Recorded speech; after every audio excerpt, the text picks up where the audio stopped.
Paris foi vendida ao mundo como a cidade do amor, da arte, da elegância, da civilização. Mas e se eu te disser que por trás da Torre Eiffel existe uma cidade onde o lixo domina ruas inteiras, golpes cercam turistas e bairros parecem outro continente? E até os próprios franceses já não reconhecem a capital? E o mais curioso não é a sujeira, não é o caos, não é nem a sensação de insegurança. Olha o que essa turista falou. A vida, mas já fui assediada tantas vezes nessa cidade maldita que tenho medo de ir a qualquer lugar sozinha. Hoje, você vai entender por que Paris virou o retrato mais desconfortável da França moderna. 1. A Paris de verdade. Paris sempre foi vendida como aquela história bonita que todo mundo quer acreditar. Cidade do amor, do vinho barato na beira do Sena, dos cafés charmosos, dos prédios perfeitos e da vida acontecendo em câmera lenta. E olha, quando você chega por alguns minutos, você até compra a ideia. A Torre Eiffel continua absurda, as ruas continuam cinematográficas e tem momentos em que você realmente pensa: caramba, é tudo isso mesmo. Só que aí você para de olhar para cima e começa a olhar ao redor. E é aí que a coisa muda. Porque basta chegar perto da Torre Eiffel que você nem entende direito onde está e já tem 3 pessoas tentando te vender alguma coisa. Vendedor insistente, golpe clássico da pulseirinha de graça, chaveiro, miniatura, pulseira, qualquer coisa. Tem gente que finge ser surda para te pedir doação. Tem gente que coloca pulseira no teu braço e depois cobra. E claro, os batedores de carteira só esperando o turista distraído. Tem gente que só não te segue até o hotel porque você entra no metrô e você pensa: calma, não era para ser romântico isso aqui? Isso aqui deve ser super perigoso para quem é mulher. E não é só insistência. Tem o clássico golpe da bolinha, aquele dos 3 copos. De longe parece brincadeira de rua, de perto você percebe que é um teatrinho armado. Os caras fingem que você pode ganhar dinheiro fácil, passam nota de mão em mão, encenam, fazem parecer real. Aí aparece um turista inocente, perde 100, perde 200 euros e pronto. Mas o curioso é que mesmo assim o lugar continua lotado, cheio. Turista tirando foto, casal brindando, gente rindo, influencer gravando vídeo como se fosse o momento mais mágico da vida. E ao mesmo tempo, logo ali do lado, tem outra cidade acontecendo. Você começa a reparar nos policiais armados em toda a esquina, soldado com fuzil andando no meio da multidão como se fosse rotina. E o mais estranho, mesmo com tanta presença policial, a sensação não é exatamente de segurança. É meio tensa, meio estranha, como se todo mundo estivesse atento o tempo inteiro. Já sentiu isso? Aquela sensação de que o ambiente não relaxa nunca? Se tá tudo tão tranquilo, por que tanta polícia? E quando você começa a olhar os números, entende o clima. Em 2024, a França registrou mais de 40 mil casos de violação de mulheres, mais de 100 por dia, e metade envolvendo menores. É pesado, mas é real. Aí você começa a reparar em outras coisas. Lixo acumulado em rua turística, lixeira transbordando, pilha de saco preto largado no canto. E gente tomando café ali do lado, conversando normal, como se nada fosse estranho. Você olha e pensa: sou eu ou isso aqui tá meio acabado? E tem outra coisa que bate depois de um tempo. Em certos lugares você quase não ouve francês. Você escuta inglês, árabe, línguas africanas, um monte de coisa misturada. E calma, não é julgamento não, viu? É só percepção. Você começa a sentir que existem 2 cidades ali, uma que o mundo visita e outra que realmente funciona. Como a cidade mais simbólica da Europa chegou nesse ponto? Porque claramente isso aqui não é só turismo demais, não é só crise, não é só má gestão, tem algo mais acontecendo. E para entender isso, a gente vai precisar sair do cartão postal. 2. A França sem filhos. Tem uma notícia que quase ninguém está falando, mas que diz muito mais sobre o futuro da Europa do que qualquer eleição. Pela primeira vez desde a Segunda Guerra Mundial, a França teve mais mortes do que nascimentos. Sim, a França! Um país que por décadas era considerado o menos pior da Europa em termos de natalidade. Em 2025, nasceram cerca de 645 mil crianças. E morreram aproximadamente 651 mil pessoas. Ou seja, a população começou a diminuir naturalmente. E o motivo é simples: as pessoas simplesmente pararam de ter filhos. A taxa de fertilidade na França caiu para 1,56 filho por mulher. Para você ter ideia, o número mínimo para uma população se manter estável é 2,1. Qualquer coisa abaixo disso significa uma coisa: a população começa a encolher com o tempo. E o mais curioso é que isso está acontecendo justamente em países ricos, organizados, com saúde pública, segurança e qualidade de vida. Ou seja, não é pobreza que está fazendo as pessoas terem menos filhos, é estilo de vida, carreira primeiro, custo de vida alto, relacionamentos cada vez mais frágeis, menos casamento, menos família. Resultado? Uma geração inteira que simplesmente não está sendo substituída. E quando você olha para o resto da Europa, o cenário é ainda pior. Na Alemanha, a taxa de natalidade caiu para cerca de 1,35. Na Finlândia, continua entre as mais baixas do continente. Na Suíça, bateu o recorde de queda. Praticamente todo mês aparece um país europeu com a mesma manchete: menos bebês, mais idosos. E isso cria um problema gigantesco. Porque quem sustenta a aposentadoria, sistema de saúde e o próprio funcionamento da economia são as pessoas que estão trabalhando. Mas se cada geração é menor que a anterior, quem vai pagar essa conta daqui a 20 ou 30 anos? Agora entra a parte que muda completamente a história. Mesmo com mais mortes do que nascimentos, a população da França ainda continua crescendo um pouco. Por quê? Imigração. Só no último ano entraram cerca de 176 mil pessoas a mais do que saíram do país. Ou seja, enquanto menos franceses nascem, mais gente de fora chega. E aqui entra uma realidade que muita gente evita falar. Em vários países europeus, as populações locais têm cada vez menos filhos, enquanto muitos grupos de imigrantes têm taxas de fertilidade bem mais altas. E de maioria muçulmana. Imagina um contexto muçulmano onde a poligamia é permitida? Se cada esposa tiver em média 3 filhos, um homem com 4 esposas pode acabar com uns 12 filhos. É família que cresce rápido, quase como coelho se multiplicando.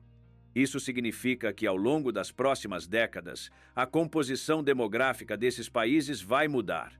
Não é teoria, é matemática. Basta olhar para várias cidades da Europa hoje. As escolas, universidades e instituições públicas já estão meio quebradas. Aí vem uma notícia que parece piada. Os Emirados Árabes decidiram cortar dinheiro para os próprios cidadãos que querem estudar no Reino Unido. Por quê? Porque tem medo que os jovens de lá sejam radicalizados pela Irmandade Muçulmana dentro dos campi britânicos. Ou seja, um país árabe agora olha para a Europa e fala: isso aí virou ponto de radicalização islâmica, isso saiu dia 9 de janeiro. É bizarro, mas é verdade. E enquanto isso, a Europa continua abrindo as portas para imigrantes. A própria ONU já prevê pelo menos 1 milhão chegando até 2050. Bairros inteiros onde a cultura local já não é mais a dominante. Línguas diferentes nas ruas, costumes diferentes, escolas completamente transformadas. E isso acontece porque enquanto uma parte da sociedade simplesmente parou de ter filhos, outra continua tendo. Resultado? A Europa está enfrentando ao mesmo tempo uma crise demográfica, uma crise econômica e uma transformação social enorme. E o mais impressionante é que isso não está previsto para o futuro distante. Isso já começou agora. A verdadeira pergunta não é se a Europa vai mudar. A pergunta é: quanto ela ainda vai mudar nas próximas décadas? Se você não conheceu Paris até o começo dos anos 2000, sinto te dizer, nunca mais vai conhecer. A Paris de hoje não tem nada a ver com a dos anos 90, nem com aquela dos filmes românticos. 3. Isso ainda é Paris? Aí você pisa em certas áreas perto da Gare du Nord e a sensação é outra. Você chega na Gare du Nord achando que está entrando na França, mas a primeira sensação é outra. Não é aquele choque bonito de caramba, tô em Paris. É mais um, pera, onde é que eu tô? Fluxo pesado de gente, barulho, abordagem o tempo todo. E um detalhe que bate na cara: você quase não escuta francês. Sério, você olha em volta e parece um mar de gente de todo canto. Muita presença africana, árabe, gente de ex-colônias. E o ambiente já não parece o de uma capital europeia clássica. Parece um hub improvisado, meio caótico. Aí você começa a reparar melhor. Vendedor sem licença, gente vendendo coisa na mão, troca rápida acontecendo aqui e ali, coisa passando de mão em mão que claramente não é souvenir. Se é que você me entende. E quando aparece alguém da autoridade, nem sempre é polícia de verdade, às vezes é só presença simbólica. E o efeito é quase automático. Todo mundo some, desmonta tudo, vira a esquina, 5 minutos depois, voltou tudo, como se nada tivesse acontecido. Agora pensa comigo. Isso é a entrada de uma das cidades mais visitadas do mundo. Era para ser cartão de visita, mas parece mais um apocalipse. E aí você resolve andar um pouco. E quanto mais você se afasta da estação, mais o cenário fica bruto. Mercado lotado, debaixo de trilho, gente vendendo de tudo, carne exposta no calor, fruta empilhada, cheiro pesado no ar, aquela sensação de aperto, de confusão, de lugar que está sempre no limite. E o clima muda também. Filmou? Já vem alguém reclamar. Olhou demais? Já ficam desconfiados. Câmera ali não é bem-vinda, viu? Porque no fundo todo mundo sabe. Tem muita coisa funcionando fora da regra. E aí entra um ponto curioso. Tem gente ali tentando trabalhar, sobreviver, mandar dinheiro para casa. Gente que veio de longe e está correndo atrás. Mas, ao mesmo tempo, o sistema claramente não fecha. Porque quem joga dentro da regra paga caro e quem joga fora dela sobrevive mais fácil. Resultado? Desorganização vira padrão. Agora junta tudo isso. Pouca presença da cultura local, mercado informal forte, tensão no ar, polícia que aparece, mas não resolve, e uma cidade que claramente não controla tudo ali. E vem a pergunta que ninguém responde direto. Isso aqui ainda é Paris ou já virou outra coisa dentro dela? Porque não é sobre ser contra ou a favor. É sobre olhar e falar, isso aqui não bate com o que foi vendido. E talvez esse seja o maior choque da Guerra do Nord. Na França, esconder o rosto em público é proibido. Isso não é opinião, é lei. Mas você anda ali e vê acontecendo. E ninguém fala nada, ninguém aplica, ninguém quer comprar essa briga. E aí você entende o problema real, não é sobre a burca. É sobre o fato de que a regra existe, mas já não vale igual para todo mundo. E quando a regra vira opcional, acabou. A cidade começa a perder o controle. Agora amplia o olhar. Você está na capital da França e em vários pontos você quase não escuta francês. Isso não é detalhe, isso é sinal. Sinal de que a cidade começou a se fragmentar. E aí vem o discurso pronto. Ah, isso é diversidade? Beleza. Mas me responde sem filtro. Isso parece integração ou parece cada grupo vivendo no próprio mundo? Porque quando a cidade funciona como vários enclaves, isso não é diversidade, é divisão. E isso não aconteceu por acaso.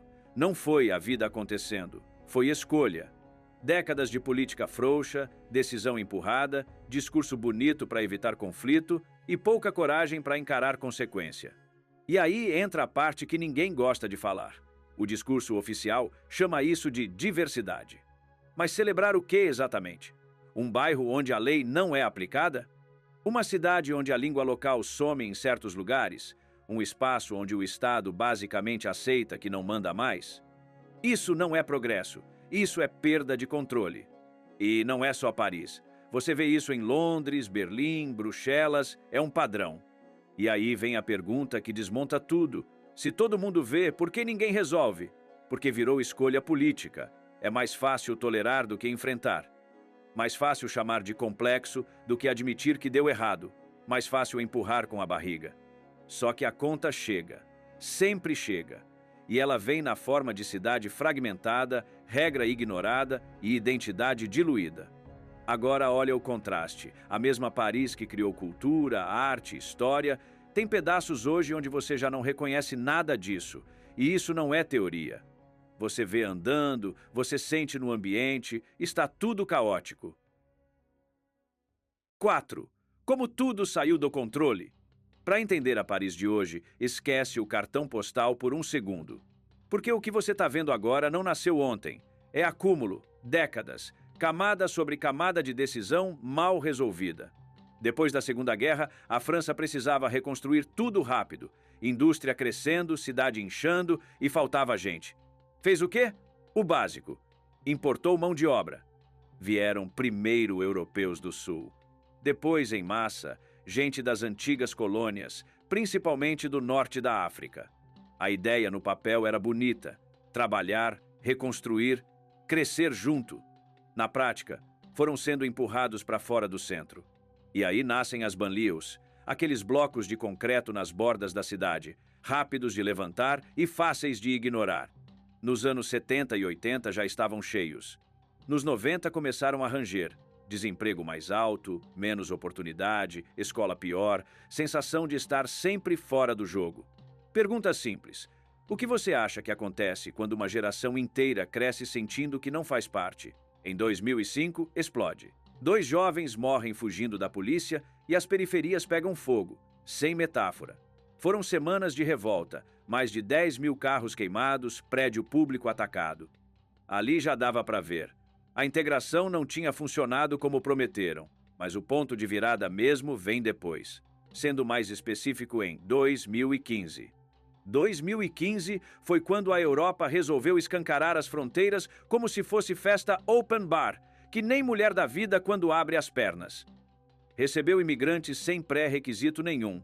Receberam imigrantes de países onde mulher é tratada como se fosse pano de chão, mas fingiram que estava tudo lindo, multicultural, arco-íris e unicórnio. Só que, claro, se alguém falasse, peraí, isso pode dar merda, você já era chamado de intolerante, extremista. Era proibido pensar diferente, proibido levantar dúvida, proibido usar o bom senso. Em janeiro, 2 homens armados invadiram a redação do jornal satírico Charlie Hebdo, em Paris. Durante o ataque, eles mataram 12 pessoas e fugiram gritando slogans religiosos. Os responsáveis foram os irmãos Sherif e Said Kouati, franceses de origem argelina, ligados à Al-Qaeda na Península Arábica. Muçulmanos praticantes afirmaram que agiram em vingança pelas caricaturas de Maomé publicadas pelo jornal. Dias depois do ataque ao jornal Charlie Hebdo, Paris foi novamente alvo de violência quando Mehdi Coulibaly invadiu o supermercado judaico Hyper Cacher em 9 de janeiro de 2015. Armado, ele fez diversos reféns e matou 4 pessoas antes de ser morto pela polícia durante a operação de resgate. Coulibaly declarou agir em coordenação com os irmãos Kouati, responsáveis pelo massacre na redação do jornal, ampliando o clima de terror na cidade. Esse segundo atentado, direcionado especificamente contra a comunidade judaica, aprofundou o choque e a sensação de vulnerabilidade na França, marcando os chamados atentados de janeiro de 2015 como um dos episódios mais traumáticos da história recente do país. A cidade ainda tentando entender e chega novembro. Aí não é um ataque isolado, é coordenação. Explosões aconteceram perto do Stade de France, enquanto bares e restaurantes foram atacados a tiros. O pior foi no Bataclan. Durante um show, homens armados invadiram a casa de espetáculos e abriram fogo contra a multidão. Ao final da noite, Paris estava em choque com 130 mortos e mais de 300 feridos. Esses atentados foram organizados e reivindicados pelo Estado Islâmico, ISIS. O que deixou tudo ainda mais perturbador foi descobrir que muitos dos envolvidos não vieram de fora, mas eram jovens que nasceram ou cresceram na França e na Bélgica e que se radicalizaram dentro da própria Europa. Em 2016, na cidade de Nice, durante as comemorações do 14 de julho, um caminhão avançou contra a multidão reunida na avenida principal. O ataque deixou 86 mortos e centenas de feridos em poucos minutos. O autor, Mohamed Lahoua Esboulel, tunisiano residente na França, foi morto pela polícia após o ataque. O grupo Estado Islâmico reivindicou a ação, mostrando que ainda tinha força para organizar atentados de grande impacto na Europa. Depois disso, a França passou a enfrentar episódios menores, mas constantes. Um padre perdeu a vida durante uma missa. Um professor perdeu a vida após mostrar caricaturas em sala de aula, caricaturas de Maomé publicadas pelo jornal Charlie Hebdo, que já haviam causado grande repercussão internacional e explicava aos alunos o conceito de liberdade de expressão. Teve outros casos também, além de ataques isolados com facas, carros ou outros meios improvisados.